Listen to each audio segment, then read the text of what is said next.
messieurs, bonsoir. Bienvenue à cette édition de ce vendredi 6 mars 2026.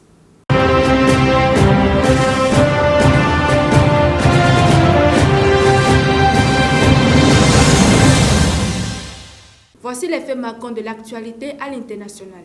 On démarre cette édition en Afrique. En République démocratique du Congo, les Nations Unies ont nommé un nouveau chef à la tête de la mission de stabilisation dans le pays, la MONUSCO.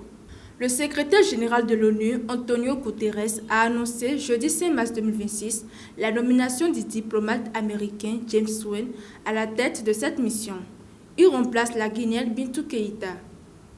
Diplomate de carrière, il possède une longue expérience des dossiers africains et des situations politiques et sécuritaires complexes.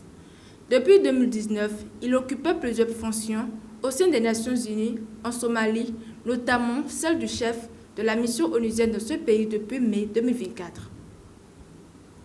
Au cours de sa carrière de plus de 32 ans, il a également occupé plusieurs postes importants dans la diplomatie américaine. Il a notamment été secrétaire d'État adjoint aux affaires africaines entre 2006 et 2008, puis ambassadeur des États-Unis à Djibouti de 2008 à 2011. À la tête de la MONUSCO, sa mission principale sera d'accompagner les efforts visant à faire respecter le cessez-le-feu dans l'est de la RDC, où les tensions restent fortes entre les forces de Kinshasa et les rebelles de l'AFC M23. Sa nomination intervient dans un contexte particulièrement sensible, marqué par des enjeux sécuritaires, mais aussi économiques, notamment autour des ressources minières stratégiques de la région de Kivu. Toujours sur le continent africain, en Éthiopie, le Premier ministre Abiy Ahmed tente de rassurer face aux craintes d'un nouveau conflit dans la région du Tigré. Dans une déclaration faite jeudi 5 mars 2026, le chef du gouvernement a affirmé que son pays ne souhaite pas reprendre la guerre dans cette région du nord de l'Éthiopie. Cette tension survient 3 ans après la fin du conflit du Tigré qui avait opposé entre 2020 et 2022 l'armée fédérale éthiopienne aux forces du Front de libération du peuple du Tigré. Cette guerre avait fait des dizaines de milliers de victimes et provoqué une grave crise humanitaire. Mais depuis plusieurs semaines, la situation semble de nouveau se dégrader. Des affrontements ont été signalés en novembre dernier puis en janvier et plusieurs observateurs évoquent une intensification des mouvements de troupes dans la région. Les tensions se sont accentuées après des accusations du TPLF affirmant que le gouvernement éthiopien préparait une nouvelle offensive militaire. Des accusations rejetées par le Premier ministre Abiy Ahmed qui affirme privilégier le dialogue et la négociation pour résoudre les différends.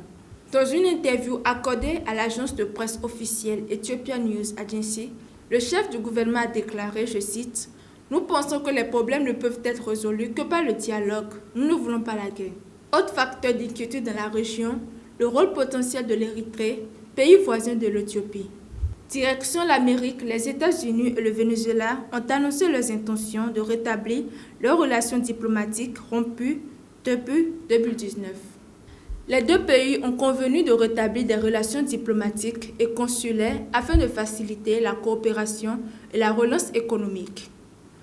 Du côté de Caracas, le ministère vénézuélien des Affaires étrangères a salué cette décision et évoqué l'ouverture d'une nouvelle étape de dialogue constructif avec Washington.